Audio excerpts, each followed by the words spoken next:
Hello, welcome to another Purple Insider Extra. Matthew Coller along with Sam Ekstrom. If you've been subscribing to the channel and watching all the videos, you know that you can find the podcast wherever you get your podcast. Just type in Purple Insider or go to purpleinsider.substack.com for our written work. And if you haven't subscribed here yet, what are you doing? Please do that right now. Just click the subscribe button below. All right, Sam, let's talk about third-year players for the Vikings. I want to begin with Irv Smith Jr. because every time I go on another radio station or another podcast, Irv Smith Jr. is a guy they ask me about every time, elevating from tight end 2 to tight end 1. Are you convinced that Irv Smith Jr. will take over this job and fly with it and become a star for the Vikings?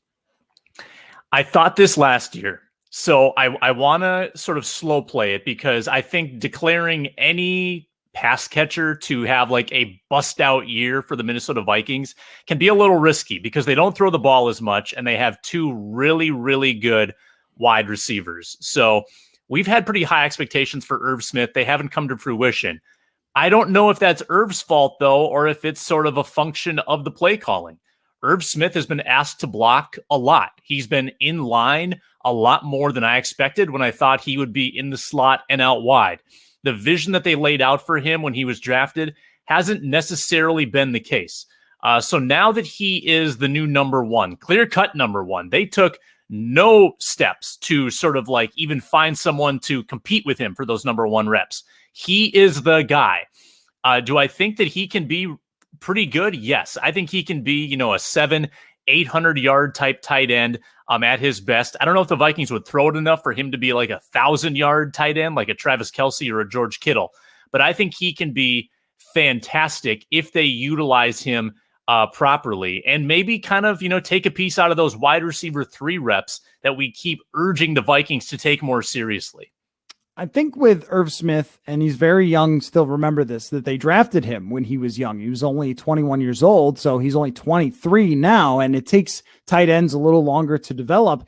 But with Irv Smith, his consistency over the last 2 years hasn't really been there, where some games we felt like he was a major part of the offense and he had breakouts, and then other games we just didn't really see him. And I think that one thing that he does well that will keep him on the field as tight end number 1 is that he is a capable blocker for somebody his size, and he was consistently good in that area. It's just how often from week to week is he going to put up those big types of numbers? And like you said, sometimes that's dictated entirely by just how much they want to run the football. And every year there's a game, and there might be multiple games this year where the Vikings throw under 20 passes. So if you're a fantasy football fan, like how many of those 20 are going to Irv Smith Jr. in a given game? And if, Kirk Cousins is only throwing 500 passes over a season and completing 350. Those are getting spread out mostly to Justin Jefferson and Adam Thielen. But with that said, does he have the talent to take a big step forward? I think the answer is absolutely yes, he does. It's just whether the circumstances allow him to do it week after week after week. But I think he can take on that role. The only thing I would say, Sam, give me your reaction, is I think there's a little bit of taking Kyle Rudolph for granted and what he was able to do. And the Vikings have had this before where they say, oh, next man in line will be able to take on the job of the last guy. And it hasn't always been the case. I think Rudolph maybe spoiled fans a little bit for how consistent he was year in and year out at doing that tight end number 1 job. Yeah, Rudolph never dropped balls. He, rarely, he knew what his assignment was, at least. Like the tight end spot requires you to line up in a lot of different places, and that means you have to be pretty heady. Like you've got to learn a lot of the playbook. And I think Kyle Rudolph knew exactly what he was doing. The execution sometimes in the blocking game wasn't always there, but I think you could trust him. And then in the red zone, he was fantastic. Irv Smith is, he's fast, he's mobile. I don't know if he's going to go up and just steal balls from defensive backs in the end zone. I don't know if we've seen that skill from him yet. So Kyle Rudolph will be missed. I mean, make no bones about that. There were pieces of his game that will be difficult to duplicate. So the hope is that Irv Smith's mobility, yards after catch, can provide something you didn't have with Kyle Rudolph and sort of make up the difference there.